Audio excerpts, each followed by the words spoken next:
and I half expected it to be made of wood. You are without doubt the worst pirate I've ever heard of. But you have heard of me. No, actually, practically no one has heard of the chance Vought F6U, which rejoiced under the rather romantic and utterly wasted name of pirate. Indeed, I suspect that most who are aware of it would agree that it is in fact the worst pirate they have ever heard of, and rightly so. Even before the United States became involved in the Second World War, the various armed services of that country became aware of a potentially revolutionary new technology, the jet engine. This, its advocates promised, would make the existing piston engine aircraft obsolete, with potential speeds offered that could never be matched, and demonstrations by early British jets certainly made an impression. Well, they did on the Air Force. The US Navy was far more circumspect on this new propulsion method. That is somewhat understandable, as the Navy has to build their aircraft around what their carriers can handle. So it meant that that service adopted a wait and see policy to jets, especially as they were soon rather busy dealing with that whole, global conflict thing. But by 1943, they had to admit that they needed to get on this particular bandwagon, and so started looking for a suitable jet aircraft to join the carrier fleet. Initially, they approached a new company, the McDonnell Aircraft Corporation, with the aim of building a limited number of new jet aircraft to explore their possible use on carriers, an effort that gave birth to the FH Phantom.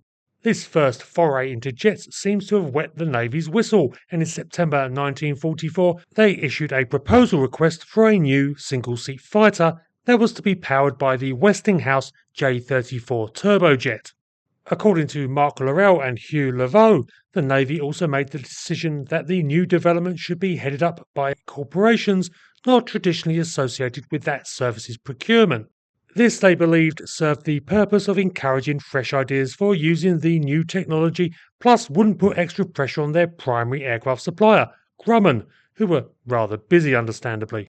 The policy would see aircraft created by North American, who built the FJ Fury, McDonnell, who created the F2H Banshee, and Vought, who built the Pirate. I'm sure there are those out there already saying, wait a minute, Vought built loads of aircraft for the US Navy. Indeed, they did, and perhaps it was thought prudent to include at least one builder who was familiar with the rigmaroles of carrier operation on aircraft. But as the Pirate was the one major failure in his triumvirate of aeroplanes, maybe the Navy was onto something with seeking fresh blood for the new jets. Having said that, the service also played their part in sealing the fate of the Pirate, which I shall get to soon. In December 1944, the Navy ordered 3 F6U prototypes from Vought, 2 for flight testing and 1 for static groundwork. As Vaught's first jet aircraft, the Pirate naturally had a number of conservative elements that very much marked it out as a first-generation aircraft, with the wings of conventional straight configuration mounted low on the fuselage. But Vought did implement some very clever and cutting-edge techniques, notably in the use of a new material for skinning the aircraft, metalite. This was a composite composed of a low-density balsa wood core which was bonded to aluminium panels to form a very stiff, strong and lightweight panel that allowed for a reduction in the number of ribs in the aircraft structure.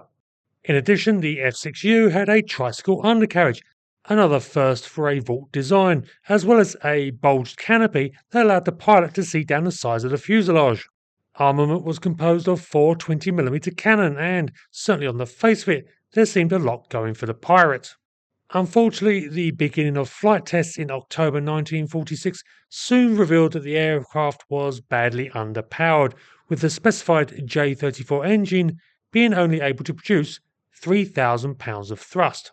Additionally, the aircraft showed some very erratic characteristics in certain parts of its flight regime, and this all took a while to resolve.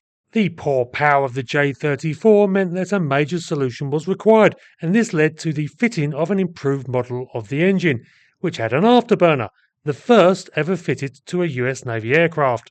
This boosted maximum power to just over 4,200 pounds of force, though it did require the aircraft to be lengthened another 8 feet. However, it wouldn't be until May 1948 that the afterburner-equipped prototype was ready to begin testing, and by that point things had begun to go further awry. Even as Vought were working to figure out the issues with the new aircraft, the Navy decided that they wanted jets as quickly as possible, and in February 1947 issued an order for 30 F6U fighters. Vought duly began production, with the aircraft beginning to take shape in their factory located in Connecticut, even though flight testing was far from over. The F6U had the enhanced engine, as well as bulbed wingtips for the better carriage of drop tanks, an ejection seat, and vertical auxiliary fins on the tailplane to help with the flight stability issues. Unfortunately, Vought were then hit by a completely unforeseen problem. In 1948, the US Navy, concerned that both of their principal suppliers of carrier aircraft, Vought and Grumman, were located on the east coast of the United States, essentially ordered Vought to move. Their new location was to be the disused North American facility in Dallas, Texas, some 1,700 miles away. Now, from a strategic point of view, I can understand the Navy's reasoning. Nuclear weapons now meant that eradicating their facilities and support structure in attack by the Soviet Union as the Cold War started meant that the Navy had to think about diversifying their infrastructure. But for Vought, it meant 14 months of massive disruption as they shipped their entire production lines and some 1,300 personnel right across the country. To be honest, it sounds like the Vought move is actually an example of a vast project successfully undertaken that should be taught at management schools. But for the F6U, it meant further delays. The 3 completed production examples had to be broken down, shipped in turn to Texas, and then reassembled before they could carry on their qualification. And production of the rest of the order was also subject to significant delays. Then, to add to the issues, it was found that the airfield at the new factory couldn't handle jets, and so once again they had to be broken down and now shipped to Oklahoma for acceptance trials. So yes, not a great situation for the Pirate. As it was, the first production F6U first flew in March 1949, by which point it was recognised as thoroughly obsolete. The 30 aircraft were all completed, but being utterly redundant, they were shunted off to research outfits or the single Naval Reserve Squadron that utilised them to assist them transition to jet aircraft. But so thoroughly underwhelming was the aircraft that the whole programme was cancelled in October 1950, with some of the F6Us clocking in a mere 6 hours of flight time in their career, literally just enough to qualify their acceptance trials. The F6U Pirate really does serve as an excellent example of the dangers of judging aircraft from their statistics that you find in reference books. If we compare the basic printed stats comparing the Pirate and its contemporary, the North American FJ Fury, the Pirate seems to trump the Fury in every measure. And yet, in real-world operations, the Pirate was essentially reviled by both Navy pilots and the leadership, being described in an official document as so sub-marginal in performance that combat utilisation is not feasible. While the FJ-1 Fury's service life was itself short, as it was quickly surpassed by better aircraft, it provided the critical early lessons to the US Navy on operating jets. Of course, the biggest factor is that the Fury, limited as it was, did get into service, somewhat notably, a full year before the first production Pirate even flew. Considering the amount of time it took Vought to make their move to Dallas, that seems significant.